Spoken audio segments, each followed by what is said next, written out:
Say what you want, but the Kfir Canard is the first plane I've flown where an opponent slid into my DMs mid-battle to complain that I was impossible to shoot down. The poor guy just couldn't get me, nor could his friend, who I baited into the AAA.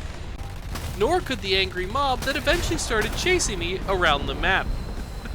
Why do these things always happen to me? Hello!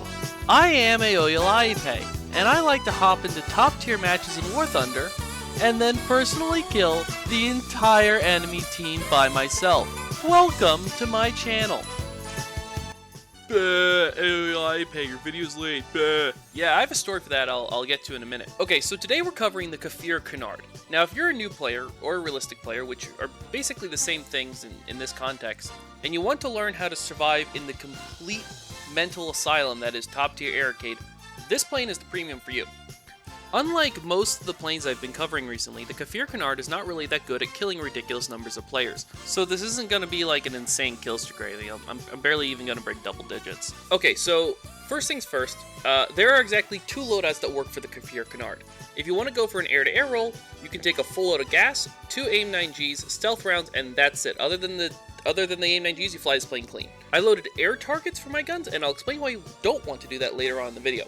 And if you want to bomb ground targets, then you can take the exact loadout I just said, and then put bombs on the plane, and then just hit air targets while you're reloading.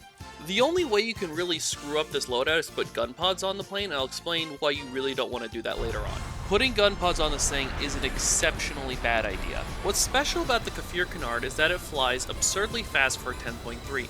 It accelerates absurdly fast for a 10.3. It climbs absurdly fast for a 10.3.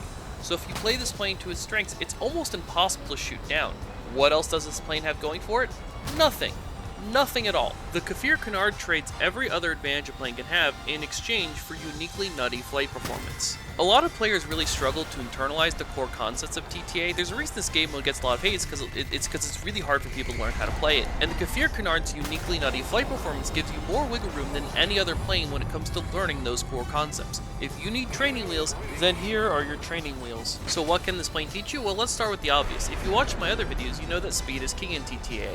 Speed not only lets you pick where the dogfights go down, and for the nth time, go watch my positioning guide if you don't know why that matters. But speed is the biggest factor in you getting targeted to begin with. Speed makes you very inconvenient to kill, so the faster you go, the fewer people will actually bother to target you.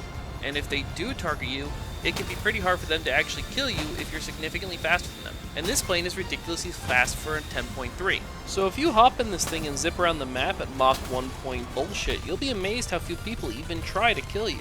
As you can see, I just flew through a massive furball, and the only person who tried to kill me was that MiG-19 right there, and I'm going way faster than him, so he can just eat dust. Wow, Aoyalaipe, this plane sounds too easy to fly. And yeah, that's my point, it is really easy to fly. So how is it balanced? Oh, it's balanced because it doesn't have any goddamn firepower. I'll come back to this later in the video, but you can have all the firepower in the world, and it's not going to do you any good if you don't know how to use it. Just ask anyone who bought any of the other top tier premiums without knowing what they were getting into. But if you want to learn how to use it, this is actually a really great plane for that. Now, the real thing you're actually going to want to pay attention to here is the altitude. This plane can easily operate at ridiculous altitudes for a 10.3.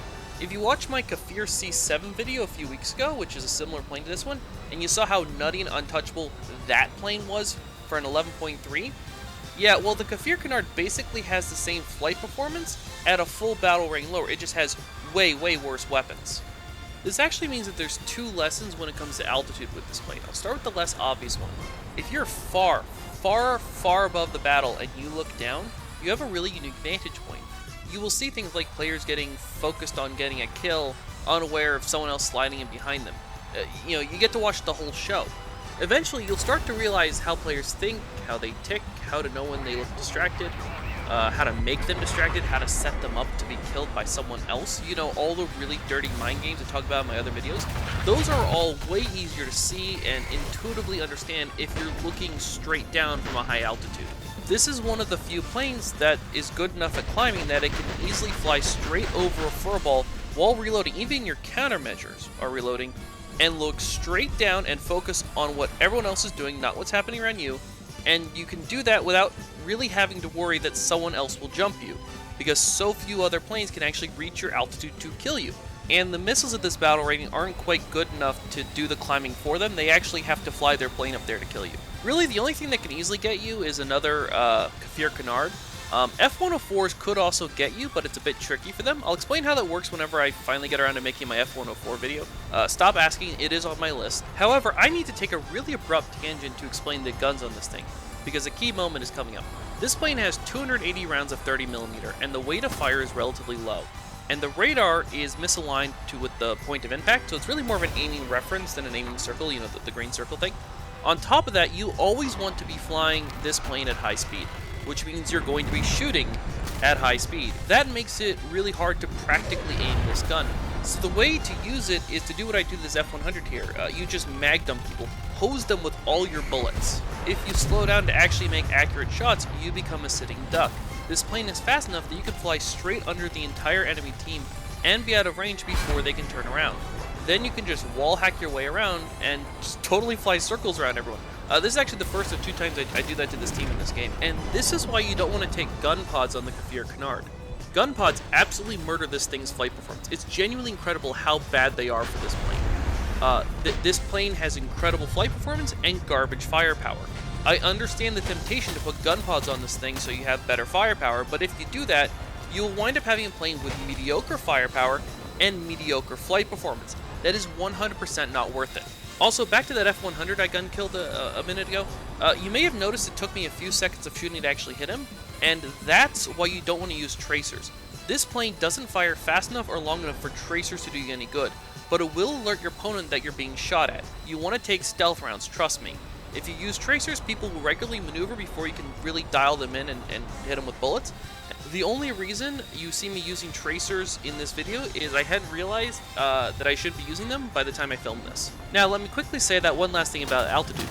Before BR 12.0 or so, when planes start getting really good radar missiles, altitude, just like speed, makes you a real pain in the ass to kill. If you use both of those things, speed and altitude, remarkably few people will bother targeting you in the first place. And that is an essential concept that can be applied to almost every plane in TTAA.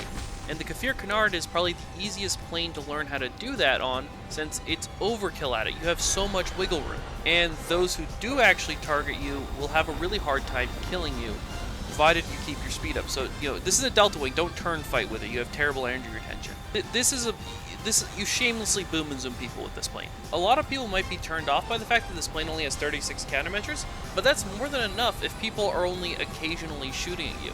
And once you realize that you can fly this plane in a way that makes it so people will only occasionally decide to shoot at you, then you've kind of started to unlock the secret both for this plane and for top tier air arcade. So if this plane is beginning to sound really easy to fly in arcade, then good, it is. That is my point. But this plane is really good at teaching you how to use the firepower so that you can apply it to other planes. And while you're learning that, you'll be grinding out the Israeli tech tree, and especially past 11.3, Israel has hands down the strongest lineup in arcade. It is incredibly fun to play. I just realized that including this, 4 of my last 5 videos were covering Israeli planes.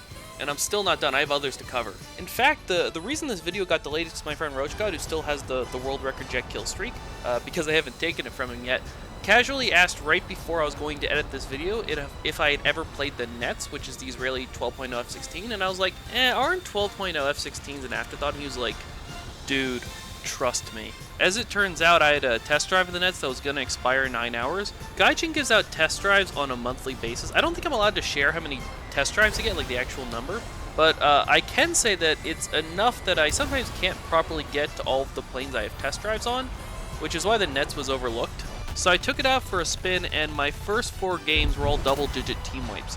Even by my standards, that is completely insane. One of them was a 21-0 massacre, and I only had 9 hours left to fly it. So yeah, I wound up playing that plane before my test drive expired, instead of editing this video on time. Anyways, getting back to the Kfir Canard, as you can see behind me, the entire enemy team is chasing me, which is the typical response enemy teams will have when you kill a bunch of their players and repeatedly get away with it by flying right under all of them and trying to do a runaround. There are a number of planes where you can sort of thread the needle and give everyone the runaround, but with the Kfir Canard, it's incredibly easy. The only reason anyone on that enemy team is still alive is because this plane has two kind of meh missiles and a bad cannon. If this plane had real firepower, I would just be wiping out teams on repeat with it. And I know that because the Kfir C7 is this plane with actual firepower, and I wiped out teams on repeat with that thing. The Kfir C7 flies very similarly to the Kfir Canard. I have already made a video on the C7, so if you want to better understand the Kfir airframe in general, or you just want to see me wipe out 23 top tier players in a row in a single match without dying, set to obnoxious commentary and annoying background music, then you can click here to see the Kfir C7 video. And as a reminder, if you subscribe and ring the bell, you won't need to remember how to spell Aoyalaipe next time you want to watch one of my videos.